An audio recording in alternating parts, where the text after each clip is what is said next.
যুক্তরাষ্ট্রের president Donald Trump এবং ইউক্রেনীয় প্রেসিডেন্ট ভলোদিমির জেলেনস্কির মধ্যে বাকবিতণ্ডার পর জেলেনস্কির পাশে দাঁড়াচ্ছেন ইউরোপীয় নেতারা। নজিরবিহীন এমন ঘটনার পর তারা তার সহায়তায় একজোট হচ্ছেন, সঙ্গে যুক্তরাষ্ট্রের ওপর থেকে নির্ভরতা কমানোর ইঙ্গিতও দিচ্ছেন তারা। জেলেনস্কি ও ট্রাম্পের ঝগড়ার পর তাদের দুজনের সঙ্গেই আলাদাভাবে কথা বলেন ব্রিটিশ প্রধানমন্ত্রী কেয়ার স্টারমার। এরপর তার মুখপাত্র এক বিবৃতিতে জানান, প্রধানমন্ত্রী স্টারমার ইউক্রেনের ভৌগোলিক অখণ্ডতা ও নিরাপত্তার উপর ভিত্তি করে স্থায়ী শান্তি চুক্তি চান। এছাড়া তিনি ইউক্রেনের প্রতি পূর্ণ সমর্থন অব্যাহত রাখার প্রতিশ্রুতি দিয়েছেন। ট্রাম্পের সঙ্গে বাকবিতণ্ডার পরই ফরাসি প্রেসিডেন্ট এমানুয়েল ম্যাক্রোর সঙ্গে ফোনে কথা বলেন জেলেনস্কি।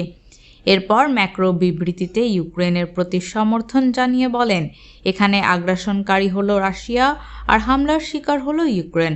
ট্রাম্পের সঙ্গে এমন অনাকাঙ্ক্ষিত ঘটনার পর যুক্তরাষ্ট্রের নেতৃত্বাধীন সামরিক জোট ন্যাটোর মহাসচিব মার্ক রুটের সঙ্গেও কথা বলেন জেলেনস্কি।